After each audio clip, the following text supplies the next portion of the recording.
incarceration, but he did it anyway.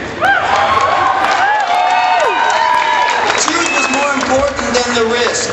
His sacrifice, his courage was one of the great turning points of the Vietnam War. Today, Daniel Ellsberg has formed the Truth Telling Project, which encourages whistleblowing in the national interest.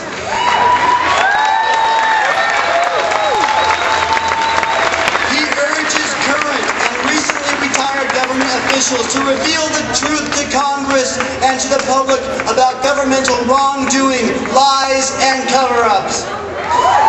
Service people in the crowd today, and we know you're here. We want you all to listen very carefully to the hero and patriot who will just now address us.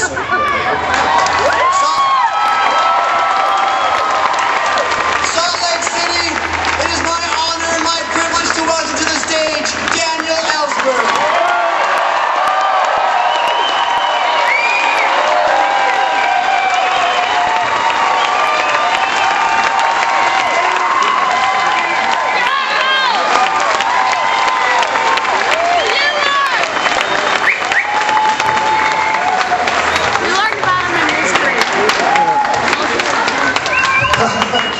What a welcome. When Rocky Anderson invited me to come with him, which is all I needed to hear, to the reddest state in the Union here, I'm getting a very good impression of the reddest state in the Union.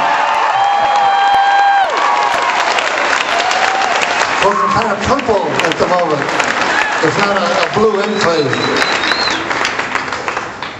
Both the signs here and what I just heard in the introduction actually give me a number of things to say to you, just to respond to that.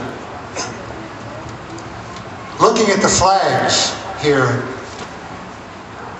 it makes me think that sometime in the last 7 years, the Pledge of Allegiance took on a new meaning for me, a very unhappy meaning.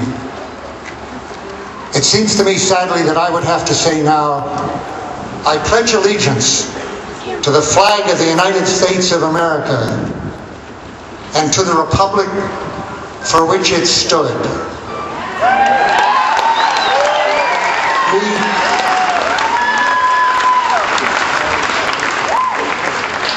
Over 200 years ago, about 221 years ago, Benjamin Franklin came out of the Constitutional Convention at the close of their proceedings, which had been secret, and a woman asked him as he came out, "Doctor, what have we got?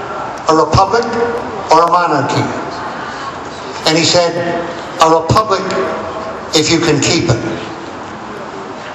We haven't kept it.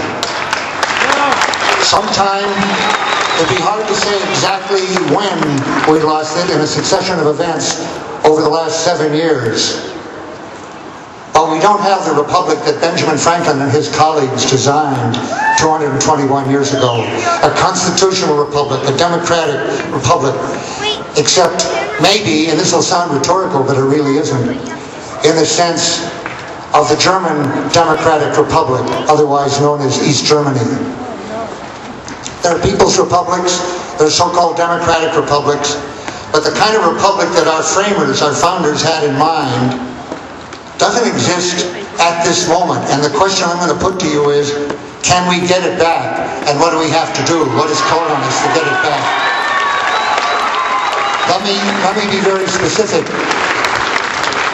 Take it this sign, which I feel very warmly about when I see it. But you know, we've heard from our president, America does not torture. We do not torture, but that's a lie.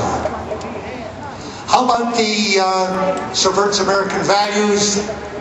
America, where everyone, including the president, was bound by the rule of law. We do not have a president now who believes or who is told by his lawyers in the White House that he is bound by any law. Quite the contrary. Where I live in Berkeley, there's a professor named John Yu, YOO, tenured professor at Bowl Hall, who wrote a whole series of memos to him, explaining that the President of the United States, as Commander-in-Chief during a war, which was explicitly spelled out, is a war forever. long war for our lifetime, for our children's lifetime, the war against terror. Under those circumstances, in dealing with matters of national security as defined only by the President, a sphere of national security and homeland security that he alone, without judicial review or congressional review, decides the boundaries of that sphere, he is a law to himself. He is bound not by the Constitution, any written paper, not by any laws, not by any treaties, not by other people's morals or values. As he said, as he likes to say, I am the decider. I am the decider. Now, strictly speaking, there's no decider in the U.S. Constitution in that sense. A system of checks and balances and shared powers.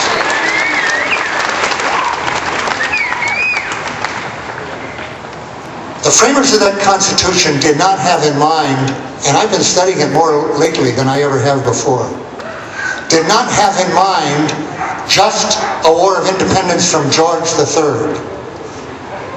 They did not have in mind instituting an American president, although there was some discussion of that, and Rocky was telling me even some fears at some point that George Washington might have some ambitions, which he forswore.